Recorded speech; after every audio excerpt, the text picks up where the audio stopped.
కరీంనగర్ జిల్లా వీనవంక మండలంలో దసరా వేడుకలు వైభవంగా జరిగాయి. App TV founder chairman Udayanandan Reddy సంప్రదాయ రీతిలో ఈ ఉత్సవాలను నిర్వహించారు. అమ్మవారికి పూజలు నిర్వహించి అనంతరం జమ్మి చెట్టుకు పూజలు చేశారు. ఈ ఉత్సవానికి స్థానిక ప్రజలు భారీగా తరలివచ్చారు. సాంస్కృతిక కార్యక్రమాలు, బాలికల క్లాసికల్ డ్యాన్స్ ఆకట్టుకున్నాయి.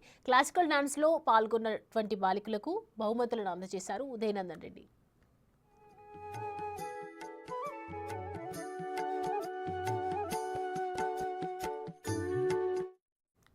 వీనవంక ప్రజలు పిల్లల చదువులపై దృష్టి పెట్టాలని కోరారు ఉదయనందన్ రెడ్డి. వీనవంక విద్యార్థుల చదువుల కోసం త్వరలో ఆర్టిఫిషియల్ ఇంటెలిజెన్స్ సాయంతో ఒక కొత్త ప్లాట్ఫామ్ లాంచ్ చేయనున్నట్లు తెలిపారు. విద్యార్థులకు, అధ్యాపకులకు ఉపయోగపడేలా ఈ ప్రయత్నం ఉంటుందన్నారు. ఈ సదుపాయాన్ని వీనవంక గ్రామ విద్యార్థులు వినియోగించుకొని చదువులో ప్రతిభ చాటాలని పిలుపునిచ్చారు.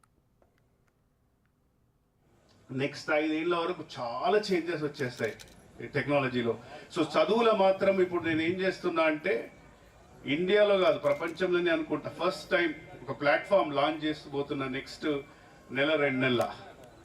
మీరు ఎటువంటి క్వశ్చన్ ఒక టీచర్స్కి వెళ్ళిపోయేటట్టు, స్టూడెంట్స్కి వెళ్ళిపోయేటట్టు, అంటే గ్రామీణ ప్రాంతాల్లో కూడా మీరు ఒక టాప్ టీచర్ లేకున్నా, ఇప్పుడు మీరు నారాయణ చైతన్యాన్ని పంపుతారు, అక్కడ కొన్ని సెంటర్లో ఒక్కొక్క టీచర్కి 1 కోటి రూపాయలు శాలరీ, 1 కోటి రూపాయల శాలరీ మనం అఫోర్డ్ చేయలేం.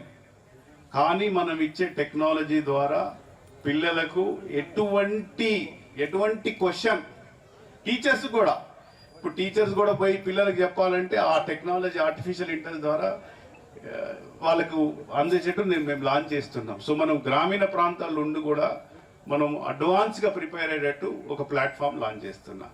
ముఖ్యంగా తల్లిదండ్రుల బాధ్యత, మీరు పుష్ చేస్తే పిల్లలకు వాళ్ళు దీన్ని యూజ్ చేసుకుంటే మాత్రం వాళ్ళకి ఇక ఏ మాత్రం కూడా ప్రాబ్లం ఉండదు ఇక మంచి కాలేజ్ రావాలంటే.